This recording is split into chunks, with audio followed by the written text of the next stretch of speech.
ایک جنگ ہے. سردی مابا گنان ہم بار بار سنتے ہیں, وہ گنان ویسے نہیں بتائے گے. ہو جرے مارا ہنسا کرنی کماؤ تو رب جی سوراسیو تو تیرت ترویڑی آپ چلنا. ہو جرے مارا ہنسا بدھنی بندوق نے سرتی نو دارو تو گنان گولی بیچ بھرنا. ڈھال دھڑی نی دھیرک سو باندھی جے تو ست کی تلواریں سو لڑنا. یہ کیا ہے؟ پریم نو پلیتو دل سو داگی جے تو شبد بھڑا کے سو لڑنا.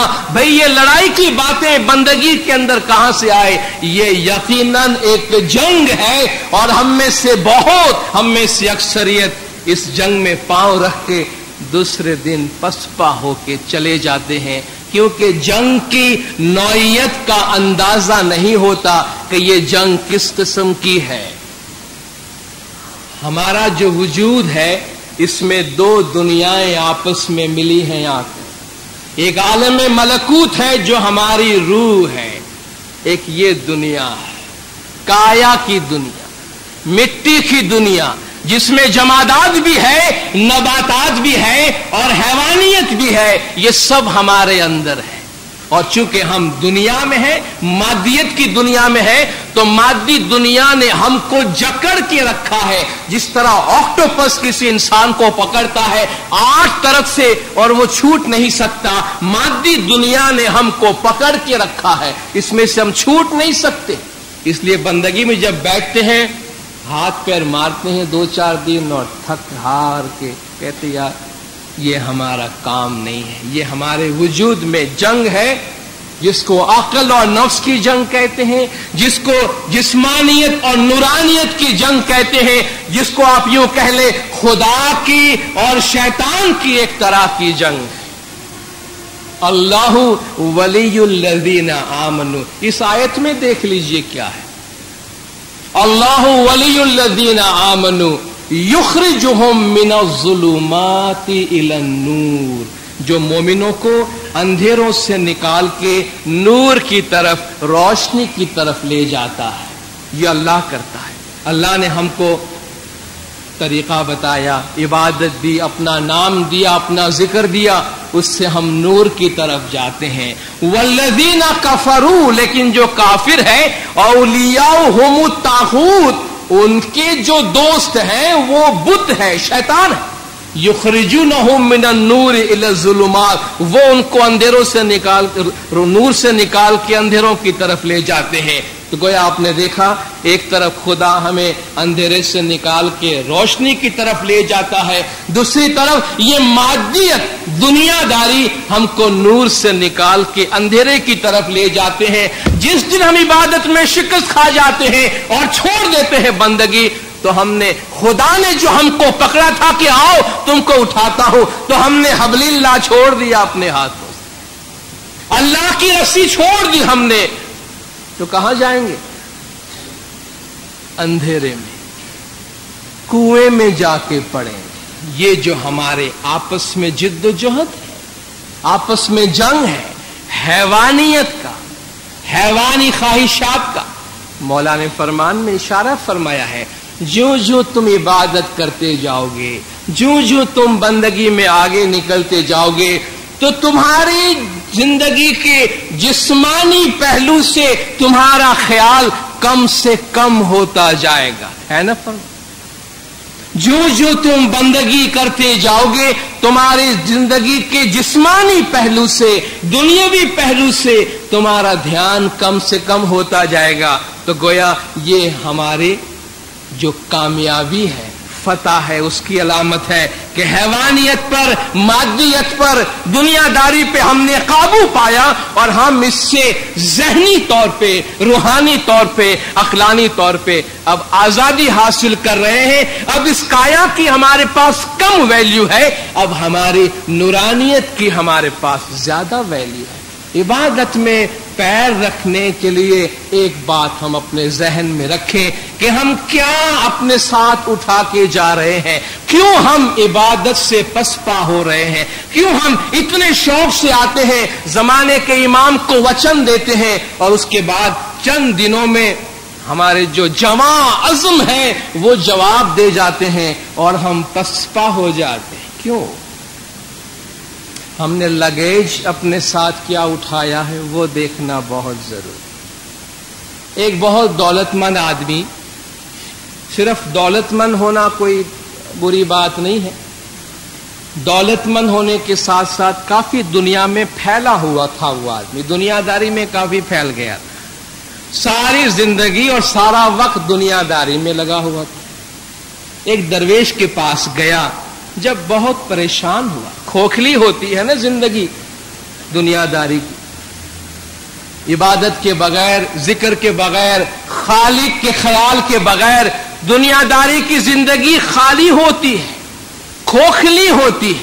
شاید جب ہم وہ موج اور مزے کی اور انٹرٹینمنٹ کی دنیا میں ہوتے ہیں تو شاید ہم کو اس کا اندازہ نہیں ہوگا، لیکن جب زندگی ختم ہونے آتی ہے، اگر عبادت کے بغیر کی زندگی ہے تو ہائے ہائے کندھا ہت ہنندا جیو ہاری ونیائے ور، کہ ہم نے کیا کیا، خالی دامن، میرے پاس تو کچھ بھی نہیں ہے، کھوکھلی زندگی میں نے گزاری.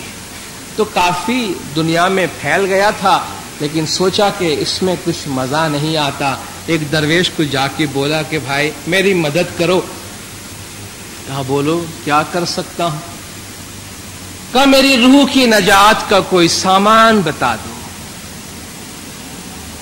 میری روح کی نجات کا کوئی راستہ مجھے بتاؤ. تو درویش نے کہا کہ میاں تم اتنے پھیلے ہوئے ہو دنیا میں، دنیا داری میں، دنیا میں مال دولت ہونا یہ خدا کی نعمت ہے. پچھلے دنوں ایک بڑے امیر آدمی سے بات ہوئی، بڑا امیر ہے، بہت پیسہ ہے. مولا سارے امیروں کو ایسی سوچ دے وے. بات نکلی تو کہا یہ جو کچھ بھی آپ دیکھ رہے ہیں، زبان پہ ایسے الفاظ آنا بھی بڑی بات ہے. یہ جو کچھ آپ دیکھ رہے ہیں اس میں میرا کچھ بھی نہیں ہے، یہ سب میرے حاضر امام کی امانت ہے میرے پاس. وہ کروڑوں اور اربوں کی بات ہو رہی، بہت بڑی بات. کروڑوں اور اربوں میں کھیلنے والا آدمی زبان سے بھی اگر یہ کہہ دے کہ یہ میرا نہیں ہے، یہ تو میرے حاضر امام کی امانت ہے، میں تو امین ہوں، کبھی بھی چلا جاؤں گا، بہت بڑی بات ہے. جگ جی لگانے کی جہاں نہیں ہے، یہ عبرت کا جہاں ہے، تماشا نہیں ہے. جی لگانے کی بات نہیں. کہا بھائی تم بہت زیادہ پھیلے ہوئے ہو دنیا میں، تمہارے لیے بڑا مشکل ہے یہ کام، بہتر ہے یہ ارادہ تم چھوڑ دو.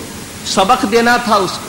کہیں بس میں نے تہیہ کر لیا ہے کہ مجھے روحانیت میں ترقی کا راستہ چاہیے، روح کی آزادی کا راستہ چاہیے. کہا ٹھیک ہے تو پھر چلو میرے ساتھ، میں تم کو کسی جگہ پہ لے جاتا ہوں، لیکن دیکھو شکایت نہیں کرنا، شکایت نہیں کرنا، تکلیف ہو تو برداشت کرنا، تکلیف ناقابل برداشت ہو جائے تو پھر بولنا، تب تک نہیں بولنا. کا وعدہ کرتا. کہا چلو. ایک گٹھڑی بنوائی، اس میں 3 بھاری بھاری پتھر اس کو دیے، تو یہ باندھ لو. تو 3 بڑے بھاری پتھر باندھ کے ایک گٹھڑی بنائی. کہا چلو میرے ساتھ. تو پہاڑی پہ چلنے لگا. اب وہ کیا بندہ گٹھڑی اٹھا کے چلے گا، کبھی پیدل بھی نہیں چلا ہوگا. تھوڑی دور گیا تو سانس پھول گئی. کہا شکایت کرنے کا تو منع کیا ہے، میں کیا کروں؟ اس طریقے سے یہ پوٹلا اتنا بڑا اٹھا کے روحانی ترقی کیسے ہوتی کا یہ میری سمجھ میں نہیں آتی. جب نہیں چل سکتا تھا، بالکل سانس پھول گئی، تو کہا سائیں ایک مہربانی کر دو، نہیں چل سکتا، آپ کہاں لے کے جا رہے مجھے؟ کہا دیکھو شکایت نہیں کرنے کی بات ہوئی، تو آپ نے کہا تھا ایکسٹریم ہو جائے تو پھر بولو. کہاں کیا تکلیف؟ کہا یہ اتنا بڑا بوجھ اٹھا کے چل نہیں سکتا. کہا ٹھیک ہے ایسا کرو، ایک پتھر گرا دو اس میں. تو خوش ہو کر ایک پتھر چھوڑا، 2 پتھر ایک گٹھڑی بندھی ہوئی ہے ساتھ میں. کہا چلو خاموشی سے چلنا. کچھ دیر اور چلا، وہ ٹیلے پہ چڑھنے لگا، پہاڑی پہ. تو حالت ہوئی اور بری. کہا پہاڑی پہ ویسے پیدل چلنا مصیبت اور یہ گٹھڑی اٹھا کے، پھر وہی بات، پھر شکایت۔ درویش نے کہا ٹھیک ہے، ایک پتھر اور پھینک، تھوڑا وزن اور ہلکا ہو گیا۔ وہی سلسلہ پہاڑی پہ چڑھنے کا جاری رہا، کچھ دور اور جا کے، چونکہ پہاڑی چڑھنی ہے مشکل ہے، کہا بھی یہ ایک رہ گیا ہے، یہ بھی میرے سر سے اتار دو تو کتنا اچھا۔ کہا سوچ لو، کہا بس یہ اتار دیں پھر کوئی بات نہیں کرو۔ تیسرا پتھر بھی پھینکوا دیا، چڑھنے لگا۔ درویش پوچھتا ہے میاں ابھی کیسا لگتا ہے؟ تو کافی ہلکا محسوس کرتا ہوں، کافی ہلکا محسوس کرتا ہوں۔ میاں روحانی ترقی کرنے کے لیے کافی ہلکا ہونا ضروری ہے، روحانیت میں آگے جانے کے لیے بھی اسی طرح ہلکا ہونا ضروری ہے۔ بوجھ کیا ہے؟ یہ مال و دولت دنیا، یہ رشتہ و پیوند، بتان وہم و گما، لا الہ الا اللہ۔ یہ مال و دولت دنیا، مولانا اس میں دنیا میں ہم بھی رہتے ہیں، دنیا ہمارے پاس بھی ہے، لیکن دنیا میں دل نہیں لگاتے۔ مولانا نے فرمایا گزشتہ 14 صدیوں میں ہم نے یہ غلطی نہیں کی ہے کہ ہم دنیا کو روحانیت پہ ترجیح دیں، اور نہ آج یہ غلطی کرنے کا وقت ہے۔ مولانا نے فرمایا کہ دنیا کو ہم وہاں رکھیں گے جہاں وہ رہتی ہے، عبادت کو، بیت الخیال کو وہاں رکھیں گے جہاں اس کی جگہ ہے۔ تو جب بیت الخیال میں داخل ہوئے امام کے خیال میں، تو یہ جو ہماری دنیا ہے، مادی دنیا، جس میں آنا ہماری ایک مجبوری ہے، یہاں ہم ہیں، اس دنیا کی کچھ چیزیں ہیں جو ہمارے لوازمات ہیں، جو ایک مجبوری ہے، اس کو وہاں رکھنا ہے جہاں وہ رہے گی۔ اگر ہم یہ مال، دولت، دنیا، رشتہ دار، لین دین، خاندان، یہ سارا پوٹیاں باندھ کے بیت الخیال میں آ کے بیٹھیں گے تو کدھر سے کام چلے گا؟ کہاں سے بندگی ہوگی اور کیسے آگے بڑھیں گے؟ اپنے آپ کو ذہنی طور پہ خالی کرنا کہ بھئی یہ کیسے ممکن ہے؟ بھئی ہماری دنیا، خاندان، رشتہ دار، پیسے، یہ سب کچھ بھئی کیسے باہر نکلے؟ یہی تو مجاہدہ ہے۔ جس دن ذہنی طور پہ ہم آزاد ہو گئے، اس دن ہم آزاد پرندے کی طرح پھریں گے۔ ہمارے لیے کوئی فرق نہیں پڑے گا کون ہمارا اچھا بولتا ہے، کون ہمارا برا بولتا ہے، کہ کہاں سے دولت آئی، کہاں سے دولت گئی، کس کا کیا ہوا، کس کا کیا نہیں ہوا، سب نچلی سطح پہ رہیں گے، ہم ذہنی طور پہ بلند ہو جائیں گے۔ کیسے ممکن ہے؟ ممکن تو ہے، ایجوکیشن، تعلیم سے اگر ہمارے نگاہ میں یہ فراست موجود ہو تو مستقبل کی طرف دیکھنے کی کوشش کریں، کام آسان ہو جائے گا۔ جب دنیا سے بہت دل لگے، دنیا داری میں بہت زیادہ گھل مل جائے اور دل کو دکھ ہونے لگے کہ یہ کیا، میں کہاں پھنس گیا ہوں، تو مستقبل کی طرف دیکھیں۔ 30 سال، 40 سال، 50 سال، 60 سال، 70 سال، اس حقیقت کو سامنے لائے، ایک دن ایسا آئے گا کہ میں اس دنیا سے چلا جاؤں، وہ تو آنا۔ اس دن کو سامنے لائے، یا کسی بہت کمزور، نہیں لاغر بزرگ اگر نظر آ جائے تو اس کو دیکھ لینا کہ ایک دن میں یہاں پہنچنے والا ہوں، ڈیفینیٹلی پہنچنے والا ہوں اگر زندہ رہا، تو پھر یہ کس بکھیرے میں آ کے پڑا ہوا ہوں؟ اس کی قدر و قیمت کا فوراً اندازہ ہو جائے گا۔ مستقبل کو دیکھنے کی کوشش کرے، وہ دن اپنے ذہن میں، خیال میں لانے کی کوشش کریں گے کہ ایک دن ہم سب یہاں سے گزر جائیں گے، تو یہ ساری دنیا کی چیزیں جو ہے، کھیل تماشا، وَمَا الْحَيَاةُ الدُّنْيَا إِلَّا لَهْوٌ وَلَعِبٌ، خدا فرماتا ہے کیا ہے دنیا کی زندگانی؟ کھیل اور تماشے کے۔ جب ہم آخرت کے مقابلے میں، عبادت کے مقابلے میں، بیت الخیال کے مقابلے میں بات کرتے ہیں تو دنیاوی زندگی سوائے کھیل کود اور تماشے کے اور کچھ بھی نہیں ہے۔ جب بیت الخیال میں ہم داخل ہوتے ہیں اور عبادت کے لیے جاتے ہیں اور عبادت میں بیٹھتے ہیں، تو کچھ چیزوں کا اپنے ذہن میں ہونا اور کچھ چیزوں پہ عمل کرنا بہت ضروری ہے. جس طرح آپ نے پہلا نقطہ سنا، اپنی زندگی کی اور اپنے 24 گھنٹے کی منصوبہ بندی کریں. جو بھی کام ہم ہاف ہارٹیڈلی کریں گے، یعنی آدھے دل کے ساتھ کریں گے، جس میں ہم سیریس نہیں ہوں گے، جس میں ہم سنجیدہ نہیں ہوں گے، تو وہ کام ہم کبھی نہیں کر سکیں گے. اس لیے عبادت جو ہے بیت الخیال کی عبادت، یہ کوئی ہابی نہیں ہے، کوئی شوقیہ کام نہیں ہے. کیا بھئی مجھے یہ شوق ہے، اسٹیمپ بھی کلیکٹ کیا کرتا ہوں، اور مجھے یہ شوق ہے کچھ میگزین بھی پڑھ لیا کرتا ہوں، تو گاہے بگاہے بیت الخیال میں بھی چلے جایا کرتا ہوں. ٹھیک، یہ اس قسم کی شوقیہ چیز نہیں ہے، کمٹمنٹ ہے. کمٹمنٹ کتنے دن کی؟ زندگی بھر کی، پوری زندگی کی کمٹمنٹ. جس دن سے ہم نے مولا کو دیا کہ آج سے میری زندگی کی منصوبہ بندی اس طرح ہوگی، میرے روزمرہ کا ٹائم اس طرح بنے گا کہ میرا دل، میری صبح عبادت سے ہوگی، خواہ کچھ بھی ہو جائے. یہ کمٹمنٹ ہے. اس لیے اپنی پوری زندگی کا جائزہ لے کر اس قسم کے فیصلے کرنے کی ضرورت ہے. زندگی کی منصوبہ بندی ہو. دوسرا نقطہ اس میں یہ ہے، عزم بالجزم. انسان جو فیصلہ کرے اس میں عزم صمیم کے ساتھ کہ مجھے یہ فیصلہ کرنا ہے، میں نے یہ کیا ہے اور یہ کام مجھے کرنا ہے، میری زندگی کا میں نے یہ مقصد بنایا ہوا ہے، اس مقصد پہ میں عمل کروں گا اور کامیابی کے لیے زمانے کے امام سے مدد مانگتا رہوں گا. اس کو ہم معمولی تصور نہ کریں. خود مولا کے ارشادات سے یہ روشنی ہم کو ملتی ہے. معمولی تصور نہیں کرنا. معمولی تصور کرو گے تو بہت نقصان ہوگا. ایک بہت بڑی کامن شکایت، چونکہ ہم بالکل عبادت کے پریکٹیکل پہلو کی بات کرتے ہیں، بہت کامن شکایت جو بھی ایک بہت بڑی وجہ ہے کہ لوگ بیت الخیال میں آنے کے بعد کچھ دن بیٹھنے کے بعد وڈرا ہو جاتے ہیں، چلے جاتے ہیں، وہ یہ کہ عبادت میں ہمارا دھیان نہیں لگتا.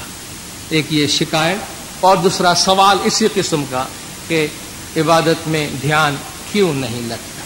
ایک تو کیا ہے اور دوسرا کیوں ہے. عبادت میں ہمارا دھیان نہیں لگتا، اور یہ جملہ ایسا ہے جو کسی کے واسطے نیا نہیں ہے، کسی کے واسطے نیا نہیں، اور خود مولا نے اپنے فرمان میں اس کے اوپر کافی روشنی ڈالی ہے. عبادت میں دھیان کیوں نہیں لگتا ہے؟ مولا نے فرمایا آپ مشین نہیں ہیں، آپ مشین نہیں ہیں، اس لیے اپنے آپ پہ فورس نہیں کر سکتے، اپنے آپ پہ دباؤ نہیں ڈال سکتے ہیں. لیکن ایک بات ضرور ہے، دنیاوی تمنا، دنیاوی طمع، دنیاوی محبت، دنیاوی کمٹمنٹ، دنیا کے اندر ہماری مشغولیت جتنی زیادہ ہوگی، عبادت میں ہمارے خیالات اتنی ہی زیادہ ان چیزوں میں مشغول ہوں گے. اس میں کوئی شک نہیں. یعنی ہم جان بوجھ کر، کچھ تو ہماری ذمہ داریاں ہوتی ہیں جو پوری کرنی ہوتی ہے، کچھ انسان پھیلتا جاتا ہے دنیا کو سب کچھ سمجھتے ہوئے. اگر ہم جان بوجھ کے انوالو ہوتے جائیں گے تو بیت الخیال میں جب ہم خیال کا کھاتا کھولتے ہیں، وہ کیا ہوتا ہے جب 4 بجے بندگی میں آ کے بیٹھتے ہیں، دنیا کو پیچھے چھوڑ کے ہم اپنے خیال کو کھولتے ہیں، اس خیال کو امام زمان کے ساتھ لگانے کی کوشش کرتے ہیں مولا کے دیے ہوئے کہ لنک کے حوالے سے. تو وہ رابطہ اتنا ڈسٹرب ہوتا ہے کہ کوئی سمت نہیں ملتی. کیوں ڈسٹرب ہوتا؟ یہاں پہلے سے اتنا زیادہ آکیوپیشن ہے، پہلے ہی اتنی زیادہ ایکٹیویٹیز بری ہے مادیت کی، دنیا داری کی، کہ عبادت میں ذکر کو ٹھہرنے کی، فکر کو ٹھہرنے کی، خیال کو لگنے کی، خیال کو جمنے کی جگہ نہیں ملتی ہے، وقت نہیں ملتا ہے، سمت نہیں ملتا ہے، اور وقت گزر جاتا ہے. ہر روز ایسا ہوتا ہے. اس کے لیے پہلے یہ بات ہو چکی، دنیاوی لگن، ایکٹیویٹی اپنی جگہ پہ ہو، دنیاوی لگن کم ہو، دنیا کے سارے کام ہو لیکن وہ کام اس طرح ہو جیسے کہ یہ دنیا کا کام ہے. اس لیے قرآن میں فرمایا گیا، گنان میں بتایا گیا، الذین یذکرون اللہ قیاما وقعودا وعلی جنوبہم، جو کھڑے ہیں یا بیٹھے ہیں یا لیٹے ہیں اللہ کا ذکر کرتے ہیں.